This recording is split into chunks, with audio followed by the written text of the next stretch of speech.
और आज की बड़ी खबर आपको बताएं, कंगना को लेकर महाराष्ट्र में लड़ाई तेज हो चुकी है। कंगना ने बीएमसी के उस विजिट का विरोध किया है जिसमें बीएमसी अधिकारी उनके घर पहुंचे थे। कंगना रनौत ने इस बहाने मूवी माफिया पर निशाना साधा। कंगना ने कहा कि मूवी माफिया आज भले ही आप मेरा चेहरा और मेरा घर अपने पावरफुल दोस्तों के सहारे तोड़ सकते हैं, लेकिन यह अंत ही मेरी नई शुरुआत है। कंगना ने तंज कसते हुए कहा कि यहां मुझे खत्म कर दोगे तो मैं कहीं और उत्पन्न हो जाऊंगी। आपको बता दें कि महाराष्ट्र सरकार से लेकर कई राजनीतिक दलों ने कंगना के खिलाफ मोर्चा खोला हुआ है। कल कंगना के ऑफिस में बीएमसी की एक टीम पहुंची थी, जिसके बाद कंगना ने भी मूवी माफिया के खिलाफ जोरदार हमला बोला है। शिवसेना और कांग्रेस ने कंगना के वाई कैटेगरी की सुरक्षा पर सवाल खड़े किए हैं, लेकिन बीजेपी ने इसका बचाव किया है।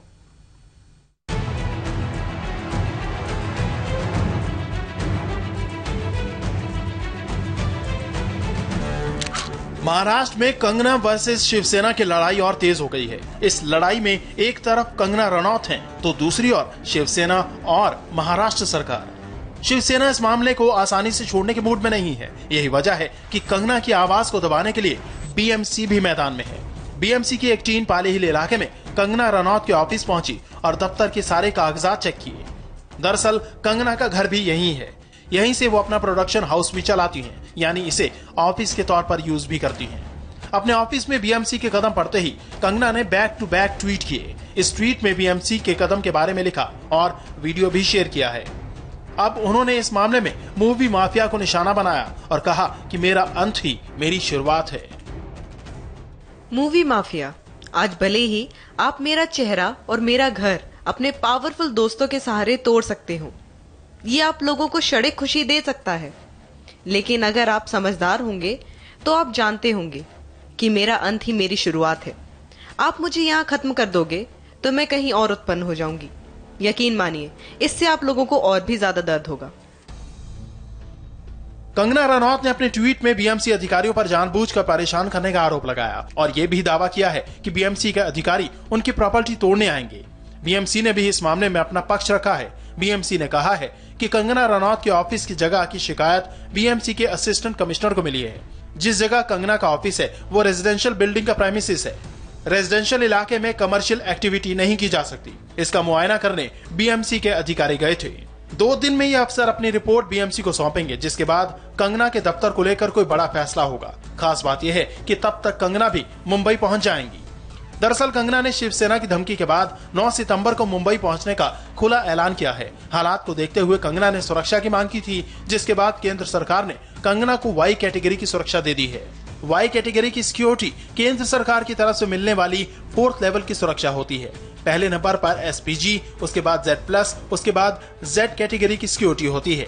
वाई कैटेगरी की सिक्योरिटी में 11 जवान सुरक्षा में तैनात रहते हैं। इनमें 1 या 2 कमांडो, 2 PSO यानी पर्सनल सिक्योरिटी अफसर और बाकी पैरामिलिट्री फोर्स के जवान होते हैं।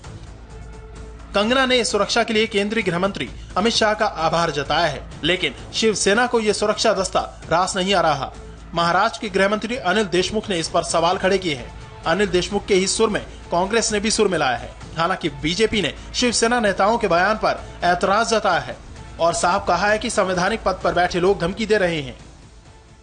मुंबई हो या महाराष्ट्र हो, उसका जो भी कोई अवमान करता है, अपमान करता है और ऐसे व्यक्ति को केंद्र शासन Y+ की सुरक्षा देती है, तो ये बहुत ही आश्चर्यकारक और दुखकारक ऐसी बात है। विपक्ष को बदनाम करने का जो एजेंडा मोदी सरकार का होता है, उसको आगे बढ़ाने का जो भी काम करते हैं उनका बड़ा ख्याल रखती है और इसी वजह से हमें कोई आश्चर्य नहीं कि कंगना रनौत को वाई दर्जे की सिक्योरिटी इतनी जल्द मिल चुकी। अगर गलत बयान है तो कानूनन कार्रवाई कीजिए, उनका निषेध कीजिए, लेकिन अगर उनके ऊपर हमला हो, इस प्रकार की बात करे, या उनको अगर हम स्ट्रीट के ऊपर एक दूसरे के खिलाफ मुझे लगता है कि बदला लेने की बात करें, तो जिन्होंने शपथ ली है उनको कानूनन ये बात शोभा नहीं देगी।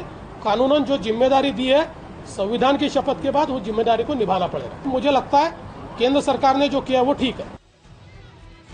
शिवसेना कांग्रेस का आरोप है कि कंगना को बीजेपी का समर्थन है। कंगना के मुंबई पहुंचने से पहले ही महाराष्ट्र की सियासत गर्मा गई है। मंत्री से लेकर विधायक तक कंगना के खिलाफ बोल रहे हैं। अब देखना दिलचस्प होगा कि 9 सितंबर को जब कंगना मुंबई आती है तो शिव सैनिकों का क्या रुख होता है।